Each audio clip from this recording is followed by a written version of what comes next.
Puji nama Tuhan, mahasiswa STT Rumah Murid Kristus, khususnya untuk kelas hermeneutika, hari ini kita akan belajar tentang terjemahan Alkitab.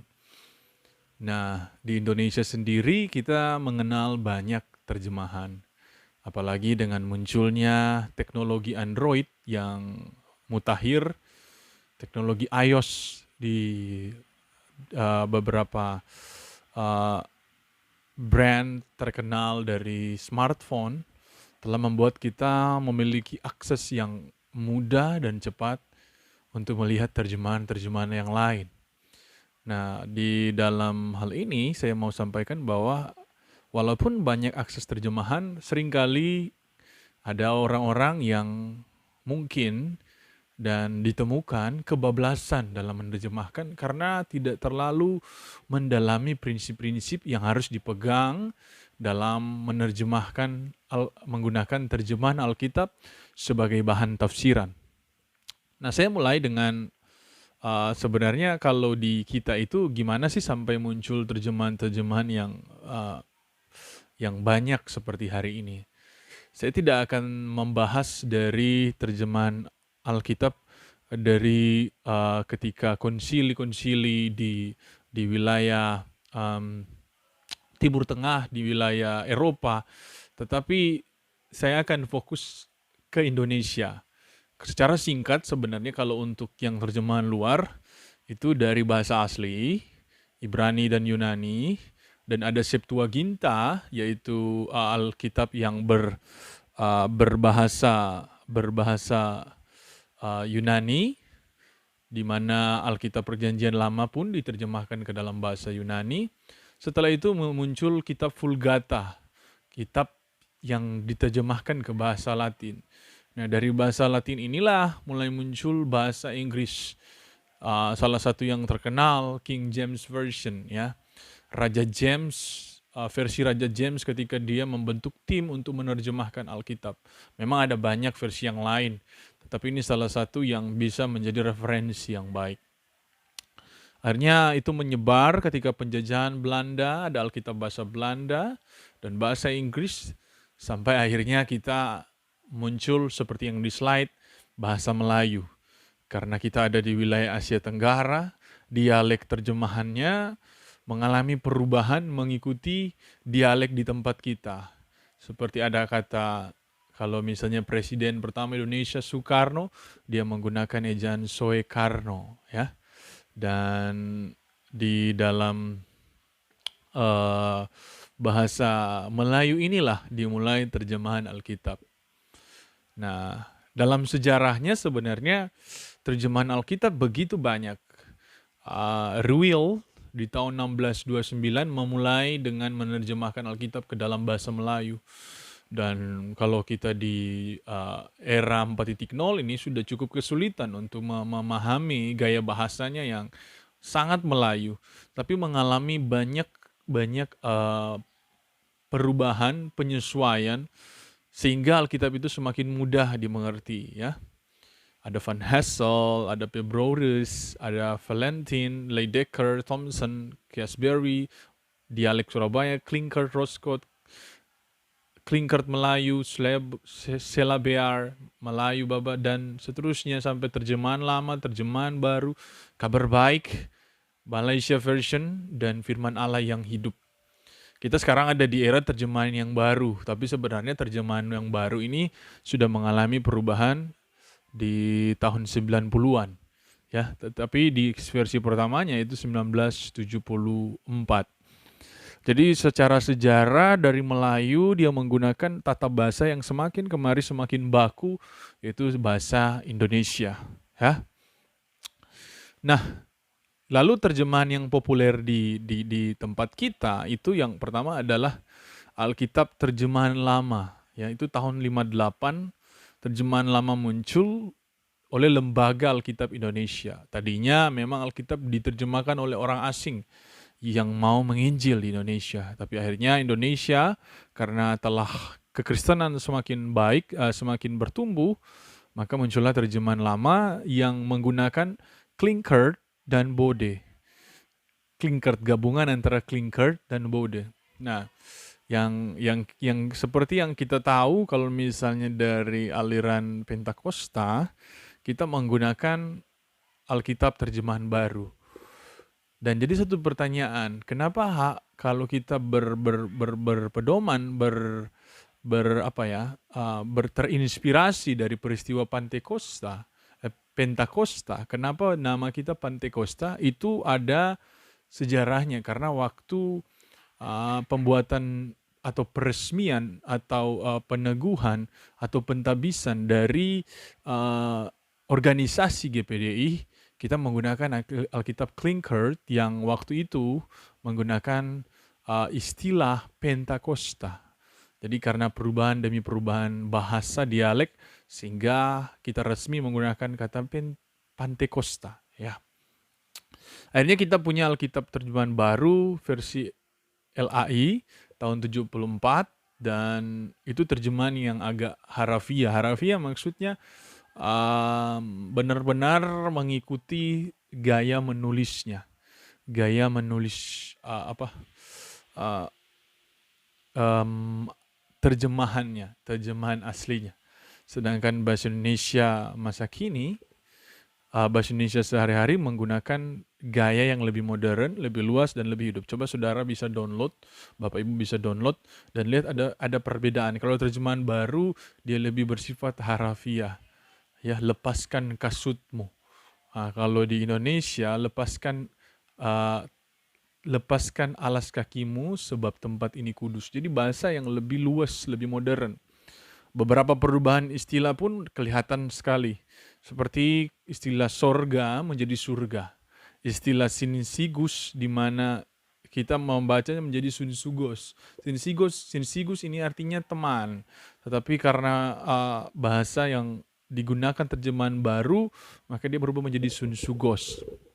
Berikutnya, kasih karunia diganti dengan kata anugerah. Ya, kalau kasih karunia memang bahasa yang cukup kompleks yang perlu dimengerti lebih. Terus ada istilah kebenaran Allah menjadi pembenaran Allah. Pembenaran Allah lebih menunjukkan kekonkretan atau kejelasan tentang maksudnya kebenaran Allah apa. Nah, jadi itu sifatnya kenapa diterjemahkan dalam terjemahan yang lain, karena memang memudahkan kita untuk membaca.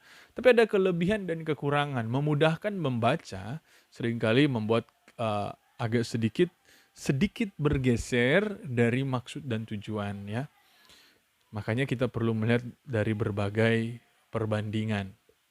Nah, penting sekali pembaca Alkitab jangan menuntut terlalu banyak ketika menerjemahkan. Oh, saya lihat terjemahan ini kok ini begini, yang ini lebih. Saya lihat terjemahan ini minim caranya menerjemah. Bukan seperti itu. Kita harus tahu kita tidak boleh menuntut terlalu banyak. Di mana terjemahan Alkitab berfungsi sebagai terjemahan. Artinya, membaca dan memahami sebuah terjemahan tidak sama dengan melakukan penafsiran. Sekali lagi, membaca dan memahami sebuah terjemahan tidak sama dengan melakukan penafsiran. Jadi kita tidak menjadikan terjemahan itu sebagai tafsiran, tetapi salah satu alat untuk menafsir. Salah satu alat untuk menafsir. Artinya kita tidak boleh abaikan tools yang lain, alat yang lain dalam menafsir. Tetap ada terjemahan. Terjemahan itu punya kelebihan kekurangan.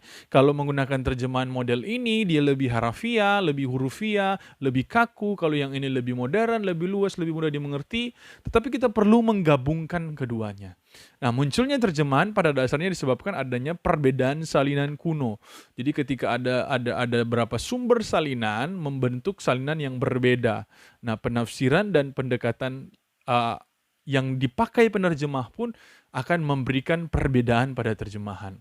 Jadi ada 3 yang dapat menyebabkan terjemahan berbeda. Perbedaan salinan kuno, salinan sumber salinan yang diambil, biasanya ada 2-3 huruf yang berbeda, di mana satu kata dalam Yunani atau Ibrani, kalau ada satu huruf yang terangkat, perubahan artinya akan sangat berbeda.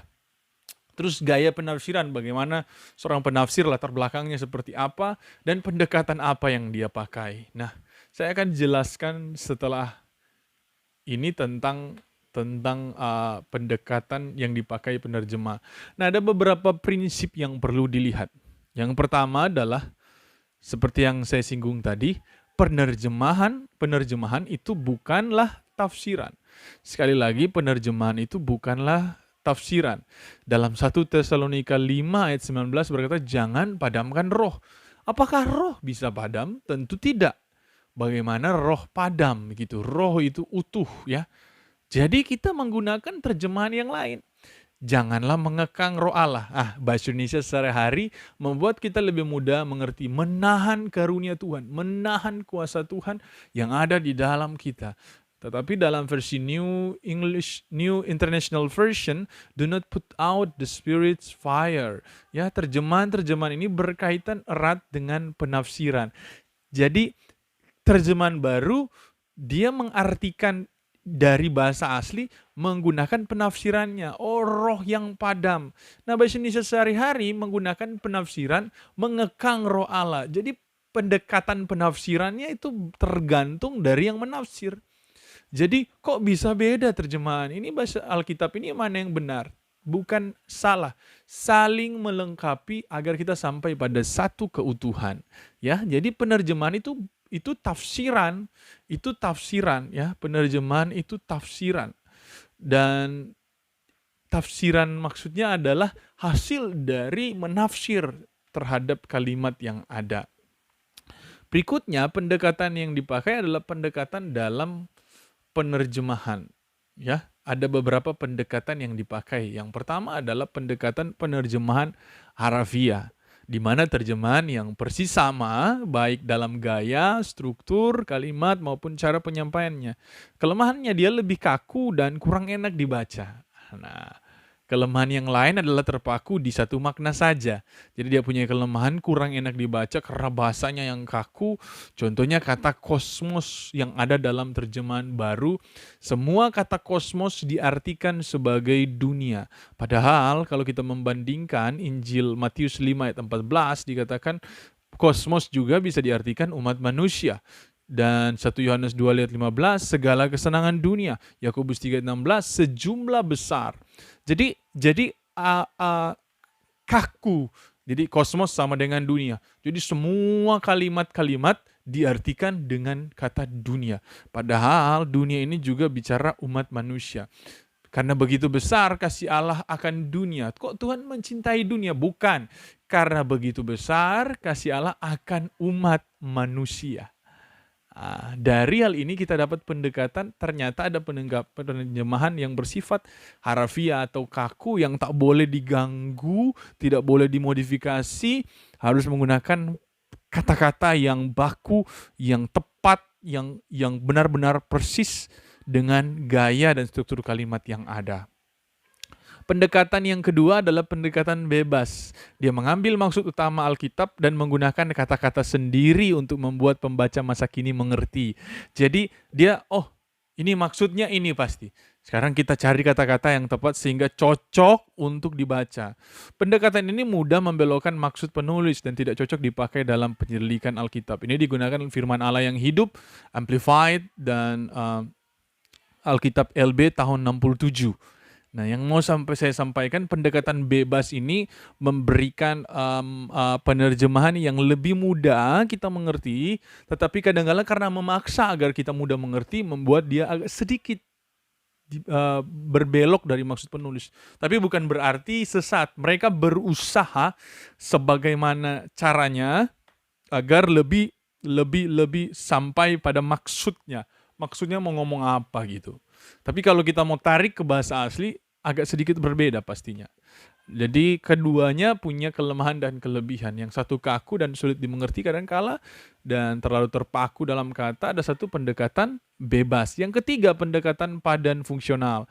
Nah, pendekatan ini adalah pendekatan yang paling dekat dengan asli, namun bisa dimengerti juga. Jadi mereka tetap menjaga otentiknya kata-kata itu yang diterjemahkan, namun berusaha untuk mudah dimengerti. Nah, terjemahan-terjemahan ini muncul di bahasa Indonesia sehari-hari, dan kalau untuk Inggris ada NIV, ada GB, NEP, dan GNB. Contoh misalnya kalau kita, "Hai kamu keturunan ular beludak." Nah itu ular beludak maksudnya kalau di konteksnya itu di sana diartikan memang ular yang dikatakan oleh Yohanes Pembaptis disampaikan juga dalam Alkitab, ular beludak. Tapi itu konteks masa itu. Kalau masa kita ular beludak, ular biasa. Tetapi yang dimaksudkan adalah orang jahat, "Hai kamu keturunan orang jahat." Jadi mereka menggunakan istilah orang jahat untuk mendapatkan arti yang lebih mudah namun tidak keluar dari maksud dan tujuan. Ini padan fungsional. Nah, terdapat manfaat dalam membandingkan terjemahan ya. Ada beberapa manfaat di mana kita akan menemukan perbedaan karena salinan kuno tidaklah sama. Salinan kuno yang tidak sama, contoh 2 Tesalonika 2 ayat 13, akan tetapi kami harus selalu mengucap syukur kepada Allah karena kamu, saudara-saudara yang dikasihi Tuhan, sebab Allah dari mulanya telah memilih kamu diselamatkan dalam roh, memilih kamu untuk diselamatkan dalam roh yang menguduskan kamu dan dalam kebenaran yang kamu percayai. NIV mengatakan from the beginning. Jadi sejak mulanya kita katanya udah dipilih Tuhan. Tetapi dalam salinan yang lain, dia menggunakan kata bukan NRK, tapi enarken, yang artinya bukan pada mulanya, tetapi buah sulung. Artinya kita adalah buah sulung dari karya Tuhan. Bukan pada mulanya kita telah dipilih, tetapi ketika kita menerima Kristus kita menjadi buah sulung. Jadi artinya, manfaat artinya akan berbeda. Kita bisa melihat, oh ada perbedaan arti. Jadi tidak terpaku akhirnya membuat sebuah doktrin yang menjadi dogma tanpa melihat terjemahan-terjemahan yang lain. Yang kedua, kita akan menemukan dengan lebih mudah dan lebih akurat sebuah unit utuh ya. Contohnya Yakobus 3 ayat 4 dan 5 itu dibuat ayat yang terpisah. Tetapi sebenarnya di beberapa terjemahan yang lain itu merupakan ayat yang utuh. Tidak ada ayat 4 dan 5, tapi itu penggabungan memang satu perbandingan yang tidak dapat dipisahkan. Jadi kita ini ayat ini terpisah dengan ayat yang sebelah. Jadi akhirnya ketika kita berkhotbah kita cuma ambil satu part, padahal dia satu part utuh dalam 2 ayat, sehingga terjadi pergeseran makna. Makanya dengan melihat terjemahan kita bisa melihat lebih utuh. Yang ketiga, kita akan bisa membaca dan mengerti lebih akurat sintaksis sebuah kalimat. Sintaksis ini mirip kayak grammar, kayak petunjuk yang atau struktur-struktur kalimat sesuai dengan tenses, sesuai dengan rumusan-rumusan kalimat. Contohnya Kisah 4 ayat 12 dikatakan bahwa tidak ada nama lain yang diberikan kepada manusia di mana kita dapat diselamatkan. Tidak ada nama lain. Terus kalau orang baru pertama membaca dia bingung apa maksudnya ini. Nah, di bahasa Indonesia sehari-hari kita bisa lebih mudah memahami dengan kata hanya melalui Yesus saja orang diselamatkan. Salvation is not found in no one else. Jadi kita karena nama yang menyelamatkan ternyata nama Yesus, tidak ada nama lain. Terjemahan lain membuat kita mengerti lebih akurat. Yang keempat, kita akan menemukan unsur gramatika kata Yunani yang seringkali sulit diterjemahkan. Di dalam Yohanes 5 ayat 35 dikatakan, ia adalah pelita. Ia ini adalah Yohanes. Yohanes adalah pelita yang menyala.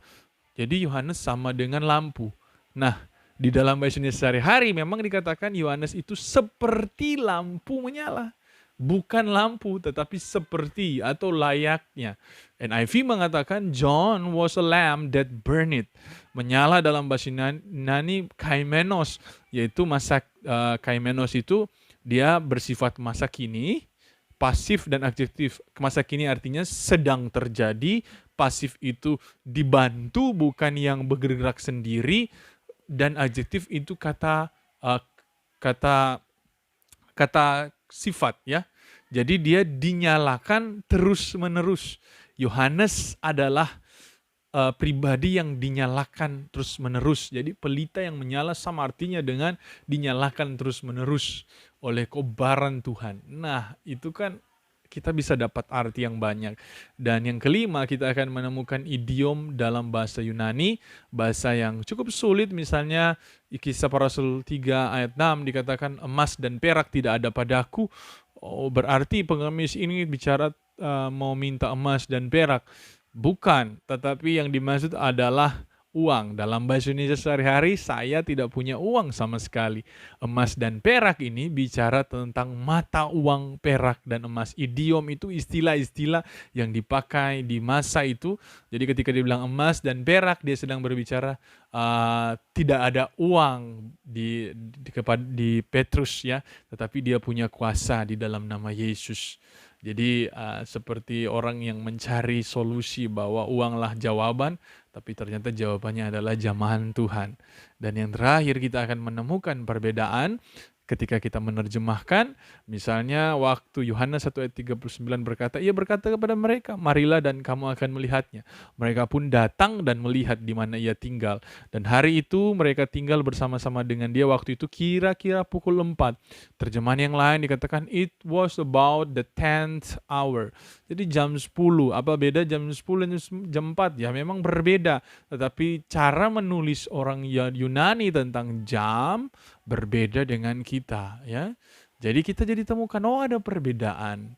Jadi terjemahan akan sangat membantu kita. Kiranya ini memberikan kita penjelasan bahwa kita perlu memahami pentingnya prinsip-prinsip penerjemahan dan manfaat dalam penerjemahan Alkitab terjemahan. Terima kasih semua, Tuhan Yesus memberkati. God bless.